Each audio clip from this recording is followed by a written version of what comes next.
a rare condition this day and age to read any good news on the newspaper page.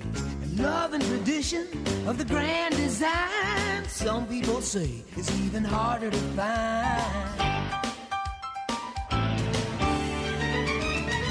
All right, guys, welcome. Another podcast. We're actually doing it without power in the office. That's right. But Bob and Weed. but Jacob, our great videographer, producer, editor, is like a Boy Scout, always comes prepared. So we're ready to roll, even though the rest of Los Gatos and part of Santa Clara County is without power. Yeah, and we got an incredible guest in the house. Industry Extraordinary. veteran, legend, and birthday boy. Birthday boy. Chuck Nunnally. Chuck Nunnally. My own mind. Yeah. Looks good for 85, guys. Yeah. It's time for you to lead her. There we go. See, he's right. He's right. Hey, at home. I learned today that I think Chuck has a way better mustache than Ben. I think everybody has a better. Hey, mustache that was than one Ben. hell of a mustache back in your day. Happy birthday. Thank you, man. Yeah, So yeah. we've got one of the most popular experienced real estate icon in our midst, Mr. Chuck Nunnally. Chuck, where is the market right now? And the follow-up to that is where does your crystal ball take us for the rest of the year? Okay, I'll make it short, sweet, and succinct. Where the market is right now, even due to the recent banking Yeah, banking fiasco. fiasco. And we're going to talk about that today. Yeah. Yeah, I think the market's still going to be good and strong and growing. There will be positives from that. So I think the market's good.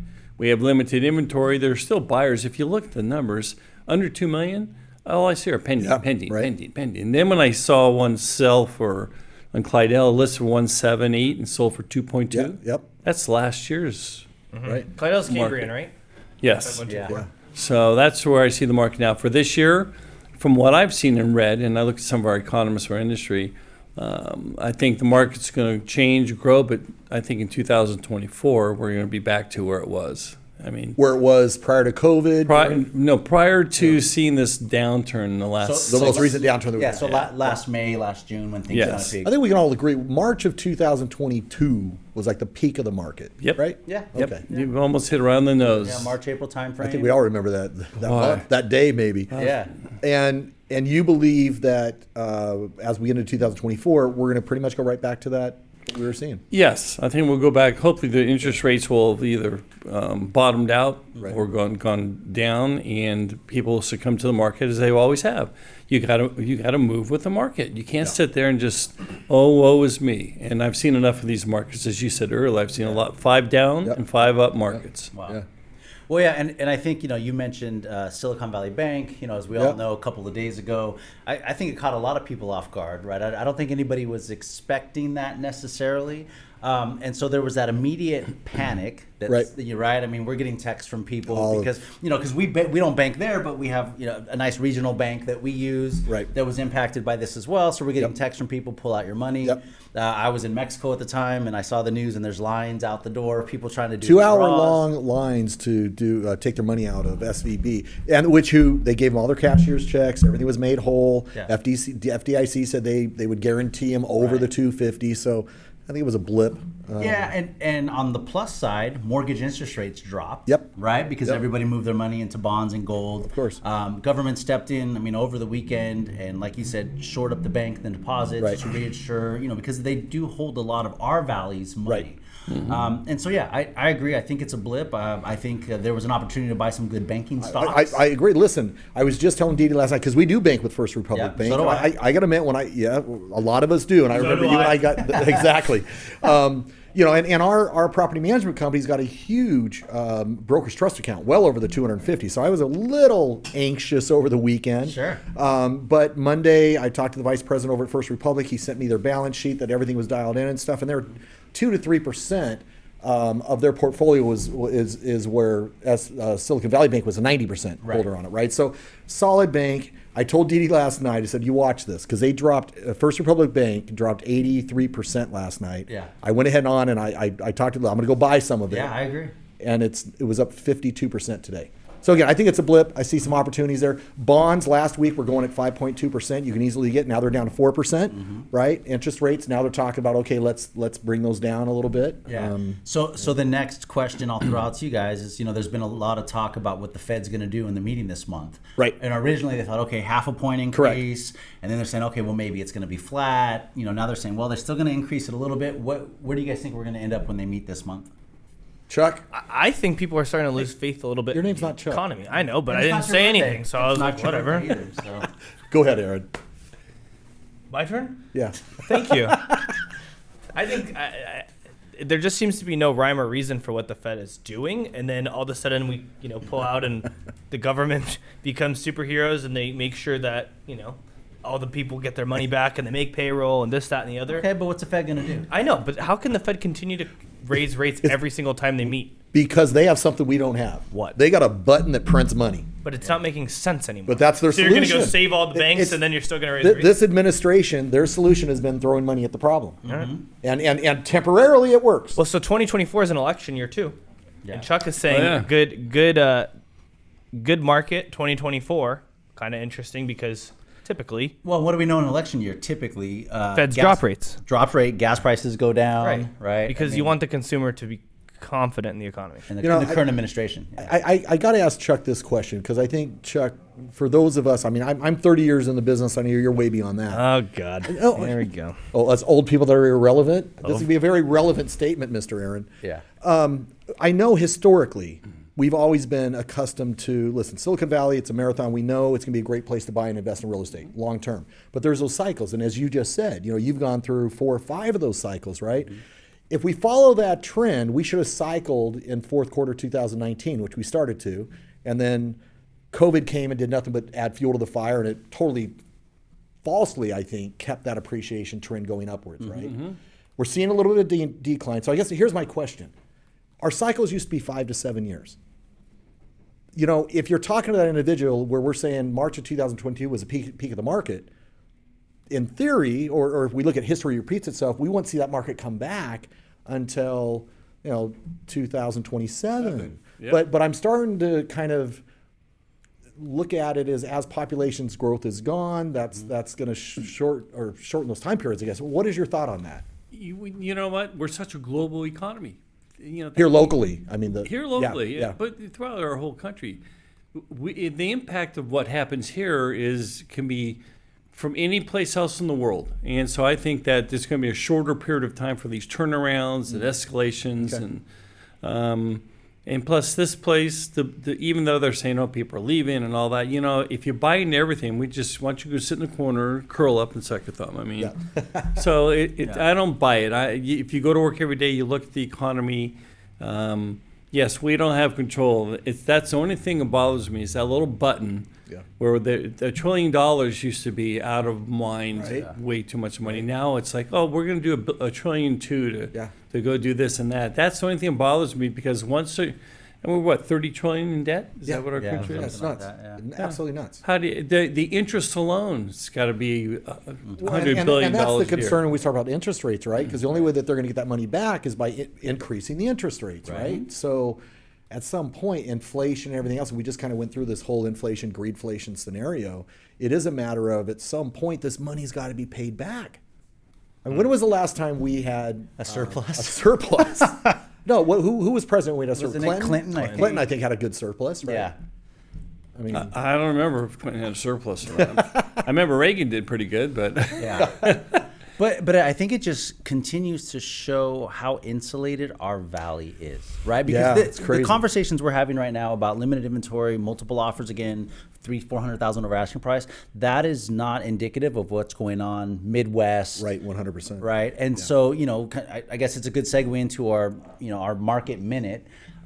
We continue to be inventory starved, right? Last time we did the podcast, which I think was 2 weeks ago, we were at 522 single-family homes for all of Santa Clara County. Right now, we're at 547. So let me add something to that. I was looking at that today. Yeah. And you probably have this stat or can talk about this. One thing I noticed, though, is if you add in the coming soons are like 280. So it's over 50%. Of the active market is now coming soon, which there's that concern of inventory. The only reason why we're solid right now in our area is inventory is so damn low, right? Yep. Are you concerned about that, or how have coming soon listings been trending? Yeah, no, great question. And Explain what coming soon is. Yeah, okay. So a real estate agent takes a listing, they have a written contract with the seller, but for whatever reason, they're not ready to go on yet. It could have to do with preparation of the property or family logistics, whatever. However, they will put it on our internal multiple listing service so that we have access to see what's coming up in our market. So to Mark's point, right now we have about 280 between single family homes, condo townhomes that are coming soon, not yet available for the average consumer. However, although it has been trending up, it's not up by a lot. So last year, last half of last year, we saw an average of 150 to 175 coming soon. Okay, so it's only gone up by 100. Okay. But if you look at how pendings are trending, right? So we've got 547 active. We have 584 pending. Oof. So we still have less than a month's inventory. So the 280 that are, even if they all came on tomorrow, right. It really wouldn't put a dent in our inventory constraint. And same thing goes for condos and townhomes. Yeah. We're actually at a complete 243 active, 243 pending. Wow. So yeah, I mean, no inventory, and I don't see anything changing that this year. Yeah, I agree. One thing I wanted to touch on before we went to the next topic is with Silicon Valley Bank being, I didn't realize they were such a big bank, but also what they back, which is a ton of innovation for America. Mm-hmm. I think that if the government didn't bail them out and people did lose all of that money, that maybe that in the first 10 minutes of initial shock you thought you were going to lose, I felt personally in the last 9 years that I've done this, it was a completely different way that I've never thought of before, that the market could really drop by more than 15%, right? Like instantly, you mean? Like, yeah, how many people maybe couldn't make payroll, and those big. You've been in the business how long? 9 years. I threw that one in there for you. You have not been through it. But don't you agree? Chuck, that's not funny. Don't I agree that what? That it was a completely, like, that's something we've never talked about. I mean, that's why the government stepped in. They wanted to stop Chicken Little from running around going to the damn bank. Someone who's 30 years old, if they didn't get bailed out, I wouldn't trust a bank. Well, I got to tell you, the only problem I have with that generation that we're referring to, or millennials, your generation, is that we're enabling you guys. I mean, somebody's going to bail you out. I literally made an Instagram, Facebook video, and I was like, guys, I don't know. It could be Trump, it could be Biden, it could be Clinton, it could be anyone. No, that amount of money, you can't just let people. You can't let that fail. You can't let it fail. It's true. And yeah, of course. It was funny. I was watching a documentary last night of the initial crash that we had in 1927 or whatever it was, right? And so we lost at that point $500 billion in assets overnight in 1927. Wow. 1927. However, what people forget is 6 years prior to that, it increased almost 300%. Right. 300%, and they had a 25% downturn. So in the grand scheme of things, it wasn't that much. It sounds huge today, $500 billion. Right. But I mean, we have a downturn. I mean, we lose $500 billion. I mean, SVB Bank. That's one bank. Yeah. That's one bank. That's one bank. That's one bank. Yeah. You know, that's my only concern right now is where the government's answer is just hitting that button, and at some point you got to pay it back. Even the government's got to pay that money back. I agree. Well, yeah, and right now their only solution is to increase the debt ceiling. Right? It's like, well, just take on more debt. Well, and then on the other hand, you're sitting there going, you know, we're giving out ERTC credits, student loans were taken off the table. It's like, wow. I mean, you know, I wish our government could be run like a business, truly like an efficient business where you make all the decisions based on what's economically stable. But it's not. It's like spend because it's not their money. Well, it's amazing. If you look at us with our households, we have to feed our family. We got to pay for that roof over our head, right? I mean, yes, we'll go into debt to a certain degree, but you're absolutely right. I mean, no business could run at a loss or create that much debt. That's insane, and yet. Well, there are some real estate technology companies that continue to run at a loss, but you know, profit? What's profit? Yeah, rhymes with pillow. I just want to work with a bunch of real estate agents. Yeah, no, but yeah, I mean, but you're right. To Chuck's point, and I mean, politics aside, I think that's why a lot of people elected Trump, because they saw him as a businessman and the need to run the country as a business, you know, versus just, you know, bail out. Right. Well, there's no end in sight, and for someone that's 30 years old. Well, at some point it has to implode, right? At some point you have to pay the piper. I mean, and I don't know what that looks like. I don't know if it's fiscal responsibility to bring that debt down, or if it just crashing. I think for one, it's that, as you're saying, I'm a 30-year-old person, been in the business 9 years, haven't been in a downturn. What's that advice from somebody experienced? My advice would be you keep doing what you're doing. Our industry is not going to change. People have life events. They're still going to need houses, all that stuff. What changes, what you need to focus on is live within your means. Budget yourself. Save that money for that rainy day, right? Don't just, and we see it all the time. How many new Porsches do we have out there in the parking lot? Well, and diversify, right? Yeah. And diversify. You have some money in real estate, some money in stocks, Yeah, 401k, some money in cash. So it's a marathon. Yeah. Understand it's a marathon. So one of the reasons why I wanted to have Chuck come today is because Chuck typically works in the affluent area of Los Altos, Monte Sereno, and does a much higher price per sale average than than some of us. What are your clients saying about the economy? I mean, what moves are they making? I mean, people still buying $4 to $6 million houses, and if so, are they move up buyers? Are they new tech money? and then where are they going? That's everyone's big question. Where do these people go? So can you give us kind of an overview on what you're seeing? Yeah, well, I want to say one thing from the last conversation. We'll end it from there. You know where they're going to get the money? You're going to be taxed up the kazoo. They have to get it from somewhere. So our taxes will go up. Everything will go up. Why are these people, Federally? Yeah. Well, even we pay state tax. Half my friends have moved out of California. 100%. Just because it's They taxes. moved to Nevada, and they Texas. Purely tax based. They're saving Tax base. 14%. 14%. I just living went in to a the state of conference and California. saw Mark Wahlberg, and he sold his house in Bel Air for $55 million. And Where'd he go? He went to Oregon or something. No, right? Vegas. Oh, that's right. Yeah. Vegas, yeah. Yeah, and these guys are doing the same thing. And they sell their company. They go to these other states. They save $1 million in taxes. Yep. It sounds funny if it's just $1 million or $2 million, but it makes sense. So the clients in the upper end market, I think it's split half and half. Some have to sell because they're retiring. They want to move, go retire to a different community. Got one client's going over to Aptos just because it's cheaper and it's time. Yeah. And there are people with money. Even no matter how bad the downturn is or whatever, the smart guys got out of the stock market a couple years ago. Yeah, they're recession proof, right? Yeah, and so they have the money. They're waiting. Everybody was waiting for this downturn because it was like, it's our turn now as a buyer. Right. We can actually make offers less. Yeah. So there's people out there that have money. They're just waiting. They want the good deal. And people are very conscientious about where they want to live. I've watched the market, both the upper end and the medium price homes. And what do you consider upper end? $3 million plus. Okay. So I've watched that market, and there's plenty of activity. There's guys that still buy $5, $6, $7, $8 million properties. When I'm finding those, they're being very particular in the price point of what they're willing to pay. So And then just for the average listener that can't comprehend $5 to $6 to $8 million, are they paying cash? Are they taking out a mortgage? Is it 50-50? What do people at that level do when they're buying a home?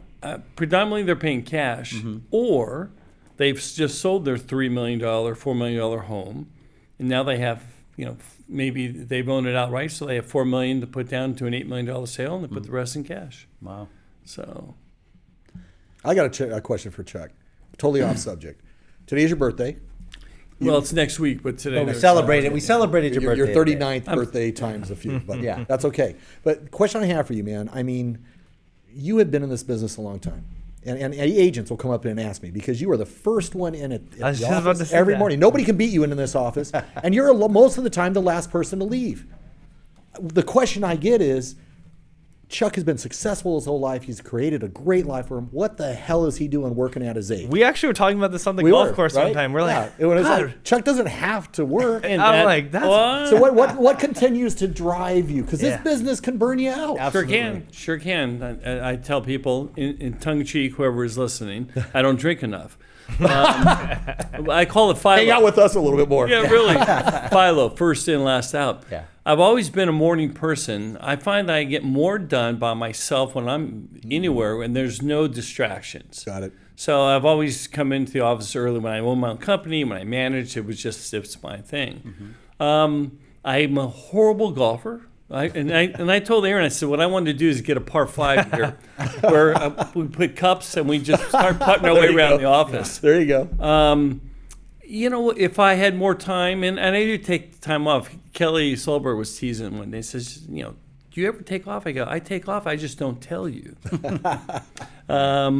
So yeah, it's plus I like what I do. I'm good at it, and I don't find if you like what you do, it's not a job, so to say. Right. But there are those moments where you have the off-wall agents or the sellers that have no clue, or buyers that are just drive you crazy. I like it. I like what we do. Financially, it's definitely beneficial. Sure, I probably could, if I sold my house, if I told my wife today, Rosie, I'm ready to move, she'd go, good, I got the sign behind the garage. She's ready to bolt and go out. Second you are. So is Rosie pushing you a little bit, saying, Yeah. hey, honey, let's... Yes, you know? yes. And COVID changed things, like you said, no Sure. travel. We wanted to travel and do all Yeah, that, and that right, just right. kind of, Right. took a step back. It And makes you appreciate it now. Yeah. Yeah. you Like do. the little things, right? Yeah, and we want to go to Europe, and we've been there a half dozen times. I love it, but right now it's just I don't mind. I don't look at it as work, more so as it's a challenge. Hey, I'm competitive, Yeah, and right. so Yep. you know, I think that's what drives a lot of Right. us. Yeah, we all are. You have to Part be of in the this deal. business. Yep. You got to be willing to accept some of the defeats. My favorite. I have a book. I should give each. Got a dozen for the newbies here. It's called The Mind Gym. Okay. By John Mack. It's 120, 140 pages, easy reading, but it's all these professional athletes that talk about why they're successful or what they had to do to get where they're at. The last page of the book had the best line, and I won't forget Emmitt Smith. You guys know who he is. He played for Dallas. Cowboys. Absolutely. 3-time Super Bowl champion, and he was simple. He goes, some days I may win, some days I may lose, but I will never be defeated. Yeah. And that's what you got to do. And that's why I still like being here and helping the new agents. I tell them, pick yourself up, move on. Not everybody's going to win, but you got to get back into the ring. Right. You can't just, like I said, go sit in the corner. Well, the other thing that is a Chuckism is I'm unemployed every day I wake up. Yep. I go to work unemployed every day. Yeah. That is absolutely awesome. It is. That's what we do. This business, no one's going to hand it to you. You got to work. And I tell you, you guys, I take my hat off to you. You're a young buck. You work hard. You're successful, but you're working. And the whole thing is, I may not see you.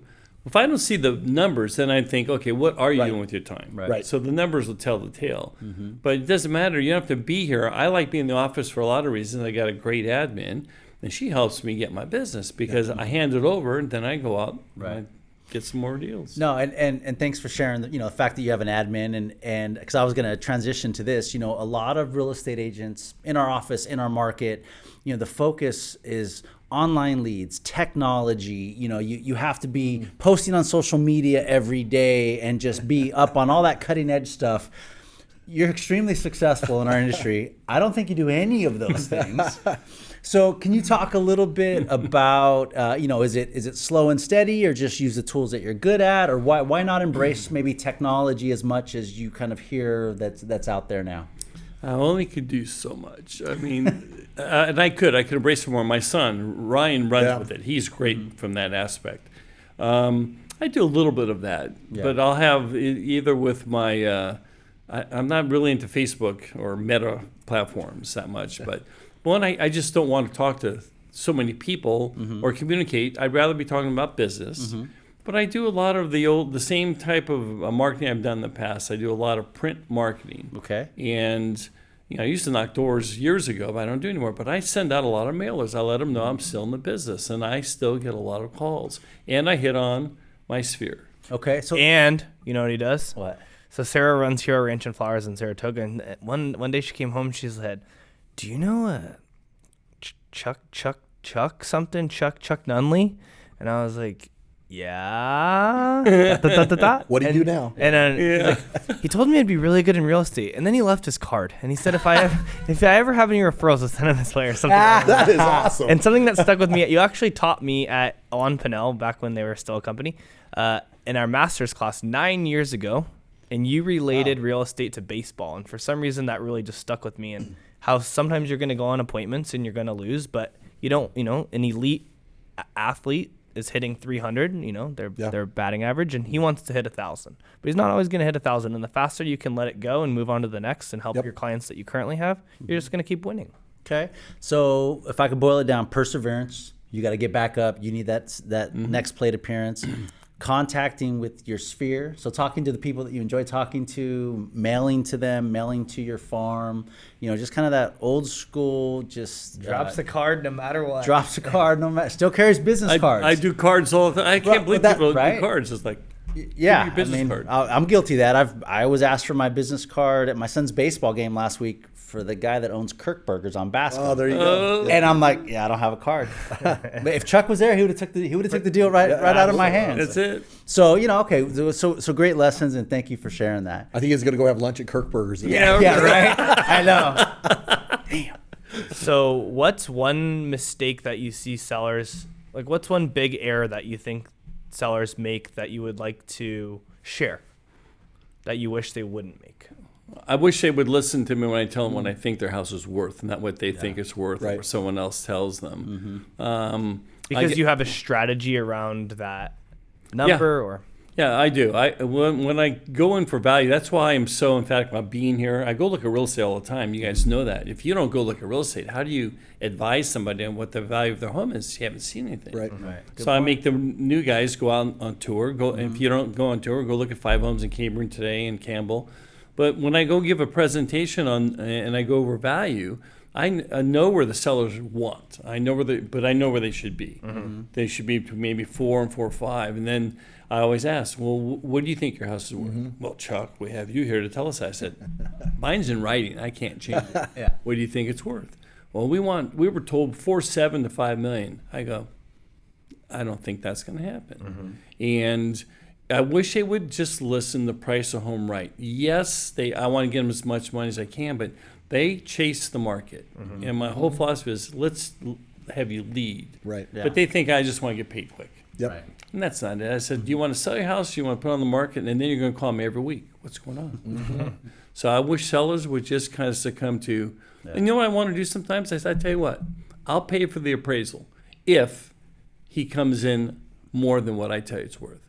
Otherwise, you pay for it. I've done that a number of Interesting. times. And they look at me and they go, how much is the appraisal? And they're selling a $5 million house. Yeah, right? that's what I'm Like, saying. come on. I know. So theoretically, if you have a house on a great street, we'll say like Matillahaw in this area, and it's priced the way you say, and not like the 9, 10, 11 million, but mid range done pretty nice. How long do you expect something like that, if they listen to your pricing strategy, to take to sell? Okay, we talked about the market in transition. I used to say, gosh, the minute I put it on MLS, we'll sell it in the first 7 days. Now I'm preparing them for a 30 to 45 day period, meaning I'm hoping that we have offers and we're in escrow in the first 30 days. Okay. So that's what I'm looking, if we price it right. If not, you tell them within 3 weeks we're going to have a sit down and I'm going to show you what the numbers are, what's happening. If nothing's selling in that price point, and some of those price points, Aaron, It's are tough. yeah, they're all sitting there, but not too many. A lot of times you just see these sales, and we have a come to Jesus meeting and just say, look, it's business for me. I'm trying to advise you. Right. If you go to your doctor and he tells you, hey, you better have that surgery, otherwise you may not walk well for the rest of your life, what are you going to say? Oh, I want a second opinion. Right. Same thing for your attorney or your accountant. So I tell them, you got to look at us as an advisor. Absolutely. I'm giving you good advice. Yeah, and it does amaze me when you get a guy like Chuck Nunnally with so many years of experience walking in your house that you're not going to listen to you as an advisor. Right. I mean, come on. No, I'm going to go on Zillow, or I'm going to listen to my Uncle Bob who sold 3 houses. Yeah. Or you're going to listen to the guy that's been doing this for 40 plus years, selling it every single day in the trenches. Well, that's the thing. Still in the trenches, right? Yeah. We always talk about that. It's one totally. thing to have a license for 30 or 40 years, but are you active in the Totally. current market? Right, And that- Chuck is. exactly, And, exactly. and I think that's why he's a pillar of our office. Absolutely. And people still go to him whether you've been in the business 1 year, 10 years, 20 years. We go to him for advice because we know he's out there doing it day in and day out. You want to know an interesting stat that you might not know about yourself? I looked it up. Fact checker. So out of the top 10 high-end real estate agents, I obviously put you in there, you have the least amount of houses not sold, meaning you're more likely to sell them than anyone else. meaning that So he has a they, high- they a higher didn't expire off market. The sellers didn't cancellations. cancel. The contract didn't run out. You didn't get fired, and they went with somebody else. You have the least. So let's review. Wow. Out of the top 10 agents He's- in the area. Over $3 million, he will sell your home more likely than anybody else. Awesome. You want to join the team? Bye, Ben. We just need you to grow back your mustache. Can I get 110% on this deal? Which means your pricing strategy works. Wow. And, Thank and you. your communication. I think a lot of agents fail with communication. with their 100%. clients, so One communication. Solve Yeah, any- Well, solve you know it. the saying: if you tell the truth, you never have to remember what you said. Right? And you can sleep at you taught me that. go. Yeah. I say it all the time, and then I forget what I said. And like we also say, who you work with matters. Absolutely. So whether it's our team or Chuck, and Chuck, thank you for your time. 100% today. Chuck. You know, we're always here. We love to talk real estate, right? We love structuring deals and doing difficult things that other people can't. And so, you know, we're always open to your calls, questions, comments. But the last thing is, where are these people moving to? That's my question every day. Where Okay. are you seeing everyone move? They're getting out of Dodge, and I mean, unless they're tied to the high tech industry and got to be here. But we learned with COVID, they can live anywhere in the world and do their job. So they're leaving Dodge. They're leaving this area, going somewhere else where it's less hectic or less traffic, and you know, they can buy a house for $2 million. That go to Austin, Texas. We can get for $2.5 million. Quite More a lot more right than now. here. Yeah. More about So- $400 a Any foot. city besides Austin, please, Joe. Well, that's you what they're wouldn't doing. believe what we have to hear. Oh, real? Oh, gosh. Yeah, okay. he owns 68 houses out there. He's the unofficial mayor of Austin. There we go. No. Well, Chuck, thank you On so that much. note, Thank you. on that note, Thank you, Joe. True inspiration to Yeah. our business, man. I mean, I'm telling you, For sure. absolutely. Thank you so happy much. to have you here. Happy birthday. Thank you, man, and thanks for having me. I didn't know what to expect, but this was good. Fun stuff. Yeah. All right, man. We'll have you All right, back guys. anytime. Take care, everyone. Take care. See you.